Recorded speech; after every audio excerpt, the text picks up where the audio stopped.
Well, indeed, Desiree, we are still here at the Union buildings. The ministers from South Africa side have already arrived. And with me, I have the Minister of International Relations, who's going to speak to us about the importance of this visit. Good morning, Minister. Quite a sunny Pretoria. Indeed, it is. Wonderful weather. Good morning, Sophie, and morning to the viewers of SABC. Minister, the visit by the head of government from Germany. How important is this visit? Well, we are really thrilled that Chancellor Scholz has chosen to prioritize Africa in his first set of international visits. He's visited 2 African countries already, Senegal and Niger. We are the third. He informed us of this earlier this year, and we were thrilled that he wishes to get as close to our country as Chancellor Merkel was for several decades. Minister, what's high on the agenda, particularly when you look at the international issues or, challenges? Well, I think foremost for South Africa, obviously, is our economic recovery and reconstruction. And we would like to have Germany's continued economic partnership with South Africa. It's our third largest trading partner, so very important for South Africa. We also want to indicate that our country is ready for business. Our tourist centers are opening up, our hotels are thriving, and all the attractions are ready to receive thousands of German visitors. You might remember, Sophie, when we had to carry out repatriation in 2020 during the worst days of COVID, yes. We had to partner with Germany, with Lufthansa in particular, to bring back South Africans and take Germans back to Germany. We had over 15,000 Germans who were tourists here who had to be returned home. So it's a country that brings many, many people to South Africa and therefore a lot of euros. Minister, you have touched on the issue of COVID-19. We know that the country, not only the country, countries around the world are struggling. The Secretary General of the United Nations calling on the industrialized nations, particularly the G7, and in this case, Germany being the chair of the G7, to assist developing nations, particularly the sub-Saharan. I want to talk about issues that are related to COVID-19. Particularly on manufacturing of vaccines. Well, Germany is already a partner. They're supporting the partnership between BioNTech and our own BioVac here in South Africa. They've really supported our call for Africa to begin to produce its own pharmaceutical products, including vaccines. So the research and innovation partnership is very strong. But I think where we need to give emphasis emphasis, and I'm sure President Ramaphosa will do this, is to point out the impact of sanctions on Africa. That is a totally innocent party in the current international conflict. You can see fuel prices are rising in South Africa. We're seeing a huge jump in the price of crude oil, and many African countries are worried about wheat imports. So we really want to discuss this matter of what we do to ensure that Africa doesn't become the victim of a conflict that it did not cause and that it's not involved in. And I hope that that discussion will result in the developed countries that are party to this terrible conflict actually looking at how they address and remedy the impact on the continent. You are talking about the war in Ukraine. This is a big story worldwide, and the impact of the war in Ukraine is felt across the world, particularly on issues that are related to food security. When the Chancellor was in Senegal, the chair of the African Union, President Macky Sall, pointed out that he will be traveling to Russia and Ukraine to meet the two leaders, particularly looking at setting up corridors for export of food. The impact of this war in terms of us, South Africa, how have we been affected when you look at particularly the poorest of the poor? I mean, food is all about poor people. Well, I think the key issue for us is the increase in the price of petroleum and the knock-on effect it has on all other goods and on all trade matters. It is something we must address. We've had a good grain harvest in South Africa in the past few years, so I think on that side we have some protection. But should this conflict last for a very long time, obviously the knock-on effects become even worse for us. So it's in all our interest to negotiate a peaceful outcome. It's what South Africa has been calling for, and I know Chancellor Scholz did visit both Ukraine and Germany and is one of those leaders that is committed to seeking a negotiated outcome, because Germany itself is impacted upon in gas and oil trade matters. So South Africa will continue through President Ramaphosa to argue for a diplomatic approach, and we hope that the efforts of President Macky Sall will gain some traction for Africa. However, Sophie, you do know there have been other conflicts. Yes. There has been sanctions unilaterally on other countries such as Iran. You've not seen any modicum of giving way to the interests of other regions that are not party to a conflict. So I'm not sure that we will win the argument, but I think we must argue it as vociferously as possible as Africa. Minister, you will be going to Egypt. Can you share with us the purpose of the visit in Egypt? Well, we have a joint commission between South Africa and Egypt, which was established many years ago at the inception of South Africa's democracy. We've not serviced it as well as we should have done. Egypt is a very big population. It's a country that has an economy that's growing. They've got an increasing interest, particularly in links with sub-Saharan Africa, and are very keen to establish strong economic ties with South Africa. So I'm hoping that our visit there, I'm also hoping to go and see the new smart city that is being built in Egypt, so that I get a sense of how we might influence our own new coastal city in South Africa. So this is really rebuilding those long-established links and ensuring that we have key programs. I'm accompanied by a delegation of officials from 7 South African departments, and I hope that we will influence a stronger partnership with Egypt. And finally, the AU summit in Equatorial Guinea. What is high on the agenda? Well, these are, Sophie, I think 2 extremely critical summits for South Africa. The first one is on terrorism and how we combat it together. as the African continent. And the second is really looking at the humanitarian situation, which often arises from conflicts in the various countries on the continent. And so looking at pledging and committing as African countries toward the humanitarian relief of those who are suffering the worst consequences of terrorism and internecine warfare. Thank you so much, Minister. That was Minister of International Relations in South Africa, Dr. Naledi Pandor, talking to us about this important visit. And she will also be going to Equatorial Guinea with the President of South Africa, where they will both attend the AU summit. The summit will also look at the current challenges of removal of government by force, particularly by the military. Thank you.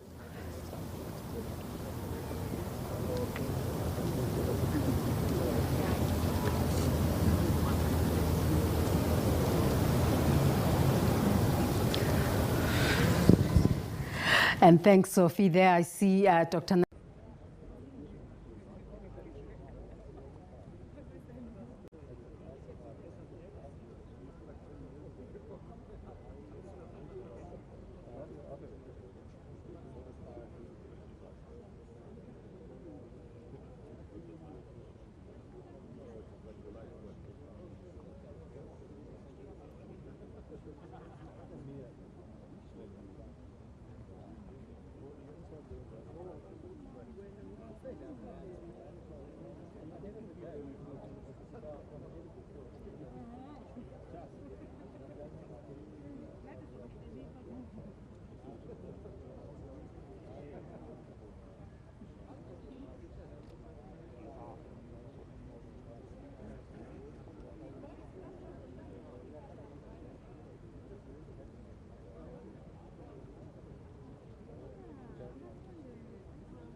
This important visit, which is quite key for the country, as there are so many issues to be discussed, locally, international, and of course the issues that affect the world.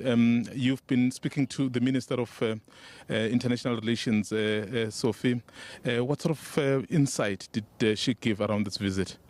Well, the minister pointed out, when you talk about the relations between South Africa and Germany, they are quite sound.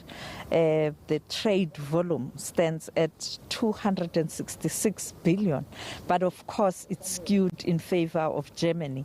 And the minister saying that these are the issues that they are going to discuss, but also they will be looking at the current challenges, the global challenges. You know that COVID-19, one of the issues that has been there for quite a long time, that has also affected the global economy. You know that the Secretary General of the United Nations has made a call to developed countries, particularly your industrialized nations like your G7. In this case, Germany is the current chair of the G7, to assist developing nations. And the minister saying that they are confident that Germany will support developing nations, particularly during the G7. They will ensure that the issue of building better and assisting developing nations will be high on the agenda. And of course, the issues of instability on the continent, you know, the Sahel region, the DRC, here at the doorstep. And so there's a lot that the two leaders will be discussing. Yeah, and of course, I'm sure you can see the president there as well. He seems to be in a rather happy mood. What do you think, obviously, besides or beyond the happy face, could be some of the key issues that he will raise with his German counterpart? Because, I mean, as we have been saying, you and I, that there are so many issues, especially in the manner in which the country really needs to develop. Yes, you know, earlier on we were talking about the mine workers who are down there at the lawns of union buildings. The issue there is about salaries and development. And I think the president will also be looking at that, because it will be important for him. He has on many occasions pointed out that for him, the critical issue right now is the economy. And I think issues of trade and investment will be the main issues, but not leaving out the war in Ukraine. You know that the war in Ukraine has affected supply of goods and services, including gas and oil. Germany relying on Russia, particularly for gas and oil. And also you have Ukraine, that is a player in terms of supply of food. And all these issues do have impact on us.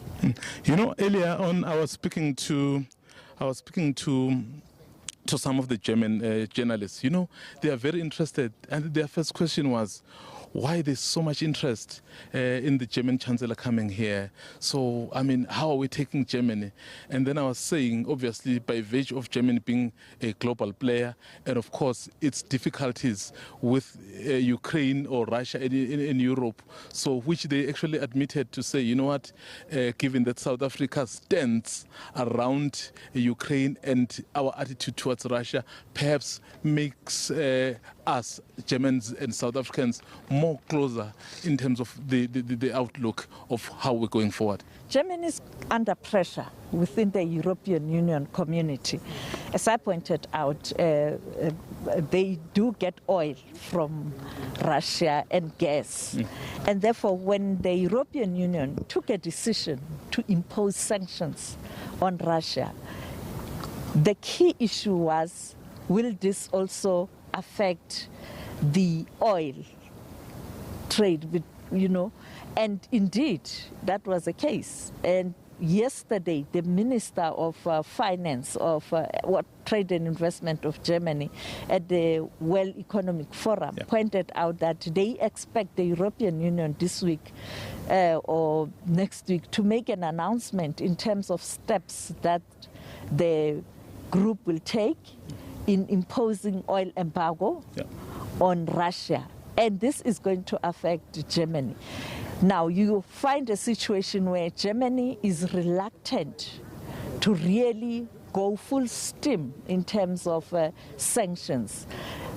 The same with South Africa. South Africa is a friend to Russia, BRICS partners, and therefore South Africa is taking a neutral stand, calling for peace and negotiations, much as the country has faced a huge criticism in terms of our stand.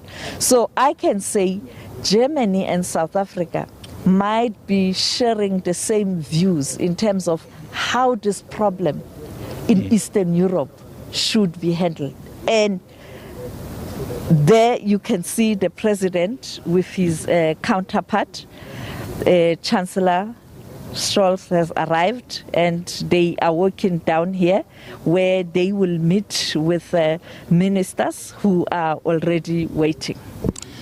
And of course, as we have said, they really are keen on strengthening the relations, and that walk is one step towards doing just that. And of course, there will be the honors for both countries, and particularly Germany. Maybe let's take a listen a bit.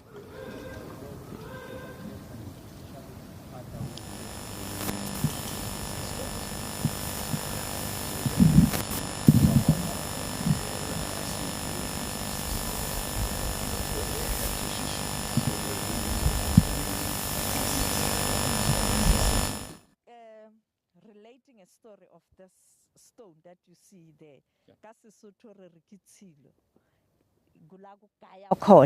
this is what our ancestors used to do in terms of grinding mill. The symbol, it's about the women who marched to union buildings, and this is a symbol to acknowledge the role played by women in the struggle. You know, when they go to those steps, you'll see the letters there that speaks to what happened when women marched to union buildings in 1956. So he was relating that story. And of course, exactly what you've just said. I'm sure you can see those writings there, quite powerful, quite important as they take their steps going down slowly as part of strengthening those relations. So many leaders have walked on those steps, and of course heads of states who have been there post 1994 after this symbol was launched have been taken through the history of this, those steps there.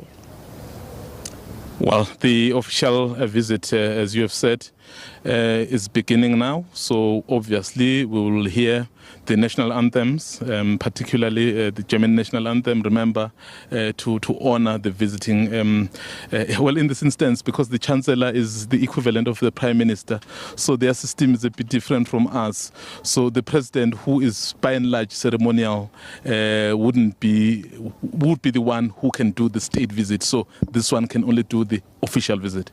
Yes, you have the same situation when you look at countries such as Lesotho, where the king is the head of state and the prime minister is the head of government. But in Eswatini, you have a different situation where the king is not ceremonial, he's got powers. Now, in the case of Germany, the Chancellor is the head of government. When you look at a country like Ethiopia, you have a similar situation where the prime minister is the head of government and you have the president who is ceremonial. Maybe let's pause it there.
Yes, we have just had the powerful national anthem of Germany, and of course this is how he's welcomed here in South Africa. You've heard the 21 gun salute. And the formalities have started. The two leaders will introduce the delegations from both sides. And of course, the Chancellor will observe the Guard of Honor. And from there, they will go into a private meeting in the President's office where important issues will be discussed. And of course, I think what they normally say, you know, after these formalities and pomp and ceremony, one of the important discussions, or rather meetings, is the tete-a-tete, where the two leaders meet and they can speak about anything and everything.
Well, and now we expect that they will soon begin that private discussion you were speaking about earlier. I think once they've concluded with the formalities here, and I remember I was saying, some people say the most important meeting is the one that is between the two of them, because they are allowed to say anything and everything to each other. If there is a happiness, you are able to express that only the two of you. They normally say 4 eyes only. I expect the heated meeting, not heated in a negative way, but the critical issue that they will really discuss in a frank manner. It's the war in Ukraine, as we pointed out. We know the impact of this conflict, and therefore there's no way they wouldn't touch on this issue in a frank and honest way.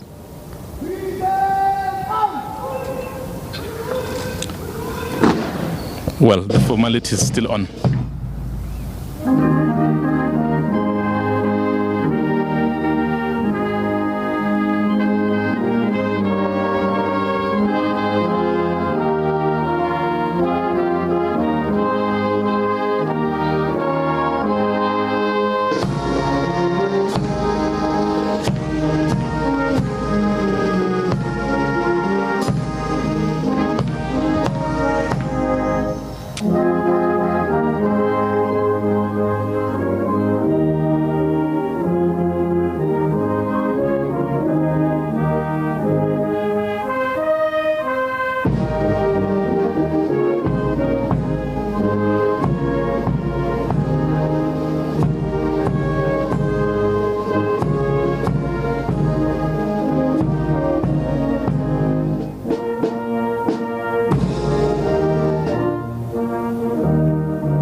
Well, the stage is set.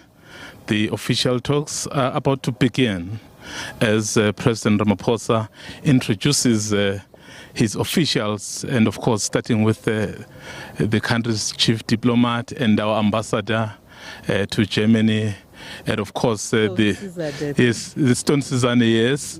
And then there's I see there are also 1 or 2 ministers who are also part of the delegation. Yes, Minister Togo Didiza, the issue of food security, there's no way she was not going to be part of this meeting. The Minister of Trade and Industry, Minister Patel, Automobile, BM, Mercedes-Benz, and many other companies. And I think I'm missing a Minister of Minerals and Energy, and Tatekwete Mantashe, because we know that they will be visiting the Sasol company. And I think with Germany looking up to South Africa in terms of supply of coal, the issue of mining will also feature high on the agenda. Certainly. And the president looks very relaxed. In fact, even the chancellor, there's a lot of smiles. Is it a sign that they are quite closer to each other in terms of the viewpoint, even globally? We've never had major issues with Germany since the new dispensation. I'm talking about the democratically elected government.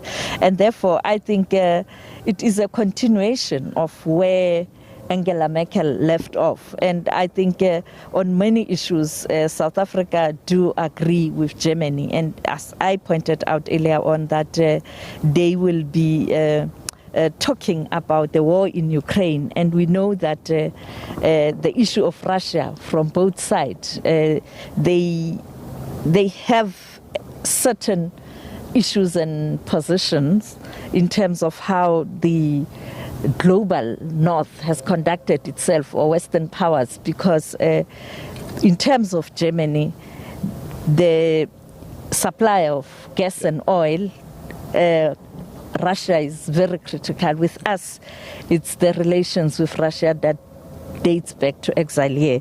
But you know that Germany is part of the Security Council as well, and therefore the issue of conflict on the continent, the Sahel region, we know that even in Mozambique there's economic interest in terms of Germany, and therefore peace and security will also feature high. Well, that walk we spoke about to tete-a-tete, which is four eyes only, where they would be able to talk about anything and everything before their ministers and officials are able to discuss other range of issues.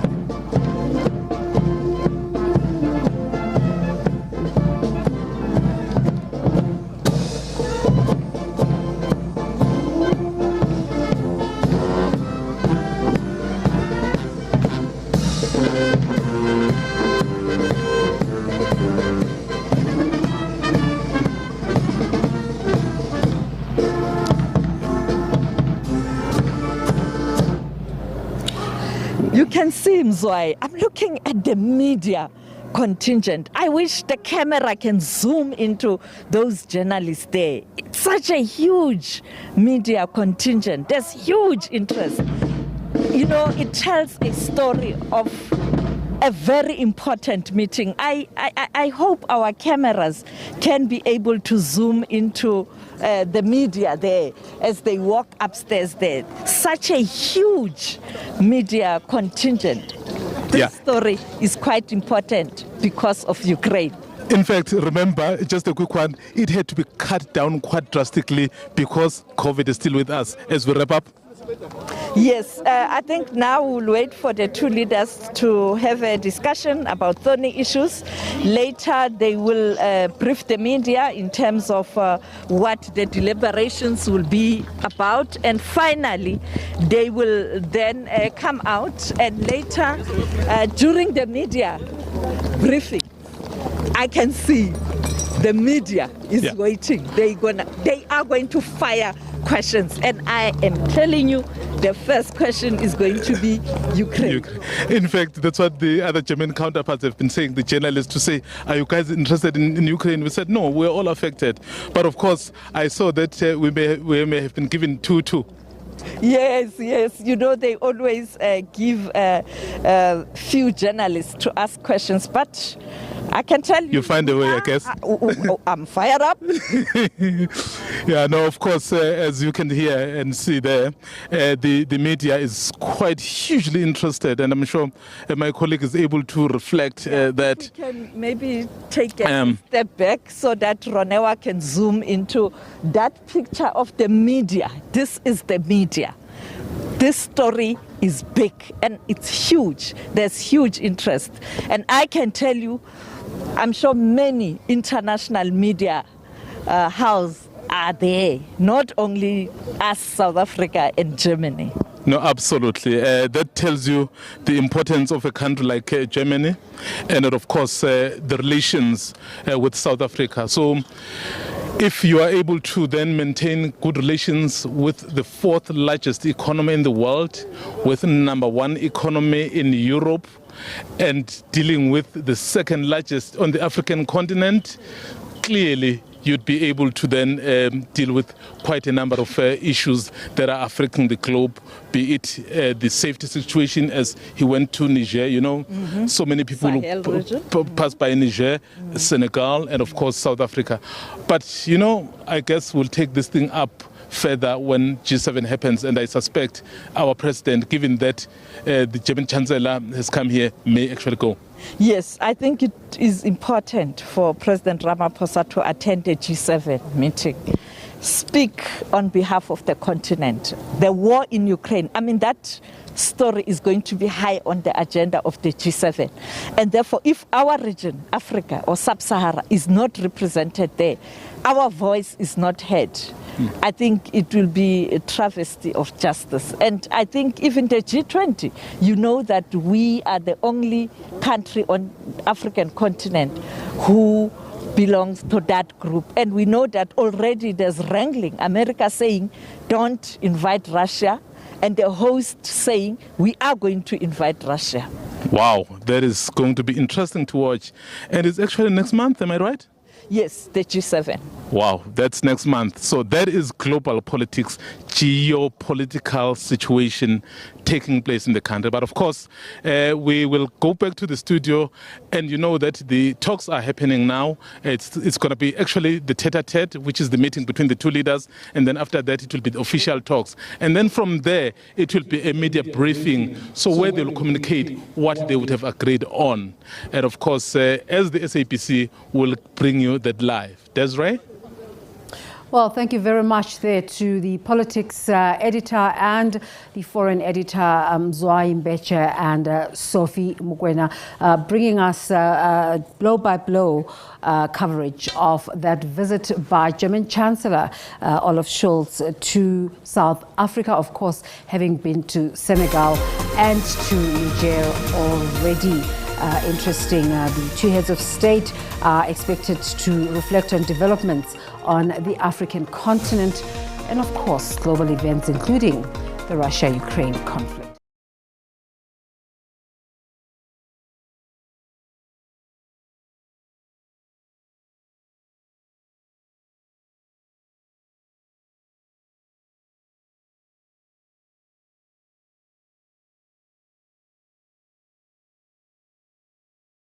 States of America and the European Union.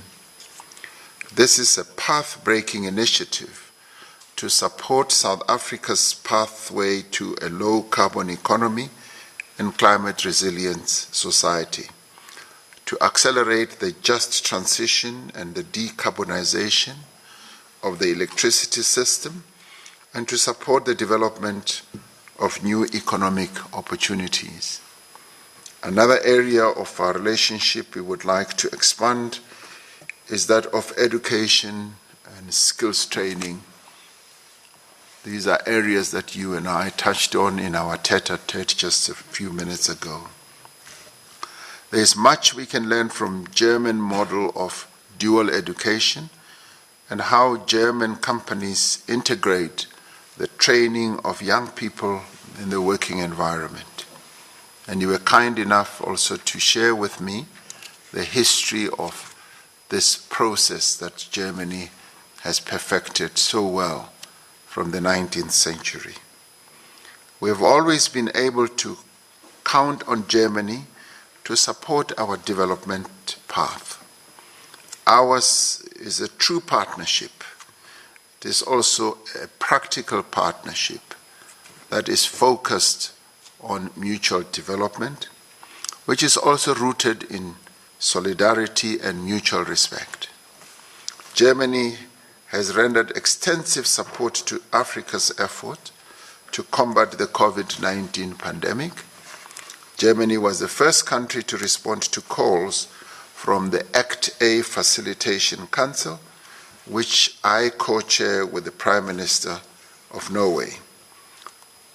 It was a call to us countries to contribute their fair share towards ending the pandemic. We welcome Germany's announcement at the second Global COVID-19 Summit earlier this month that it will donate, which you articulated, 850 million euros to assist poorer countries to increase their vaccination rates, and 50 million euro to the Pandemic Preparedness Fund. You were quite forthright and very strong in the summit that we held as convened by President Biden of the United States. So we thank you very much for the contribution that you continue to make and the assistance that you are giving to a number of countries, particularly on the African continent in this regard. As South Africa, we are grateful to Germany for its assistance in this regard. Also, the partnership that you have demonstrated, particularly in enabling us also to produce COVID-19 vaccines. However, these efforts have suffered a setback. While we started vaccine production in South Africa last year and with other manufacturing facilities under construction in other African countries, we now find that there are no buyers for vaccines that are produced in Africa. Now, this is a matter of great concern to us. And this is an area that should also concern you because you have been in the forefront of helping us as the African continent to move up the ladder of being able to produce vaccines. We believe that vaccines destined for Africa should be produced in Africa, as we said, also at the summit where you attended. We look forward to engagement on this matter and on our proposal also at the World Trade Organization for a temporary waiver. Building a capable, ethical, and developmental state is one of South Africa's national priorities.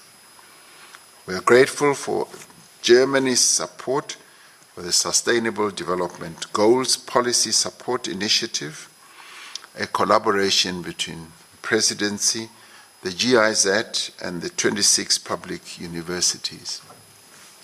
This is going a long way towards strengthening the South African presidency as a center of coordination, oversight, and supervision across all spheres of government.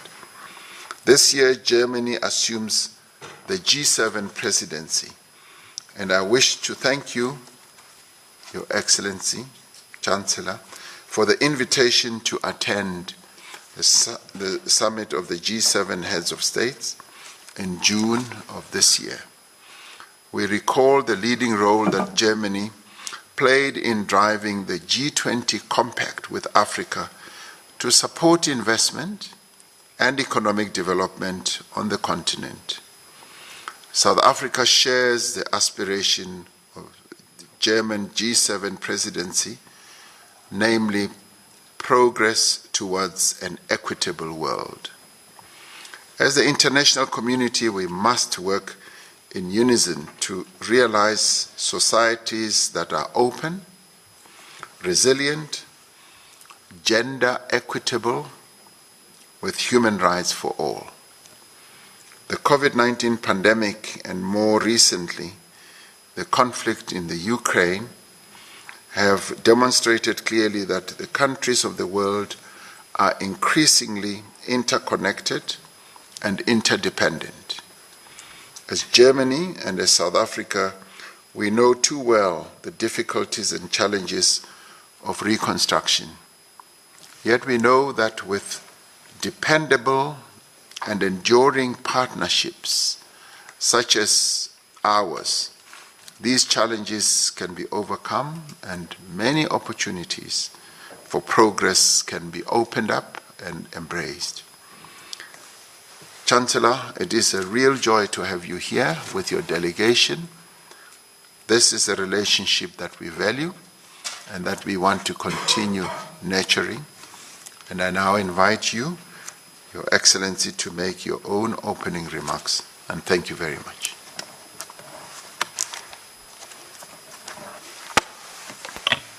Thank you, Mr. President, and thank you for having us here. And you already explained instantly the good relations we have between our two countries. So no field of our cooperation has been missed in your speech. So I will not go to repeat them all, but underline that there is a lot of aspects. There are a lot of aspects we are working together, and one of them is the transition of our industries into an industry that will be CO2 neutral in the future, which means that we will have to invest a lot in new technologies, and this could be a big aspect of progress for the whole world. So I'm very happy that this is one aspect we are discussing today, and where we will have the chance to look together to one of the projects that is working into this direction. Also, we are working together with you in the field of cooperation for developing skills. I very much agree that it is necessary to do a lot for the young people growing up, and that if they have a chance for training in the industry and education together, this is a big progress.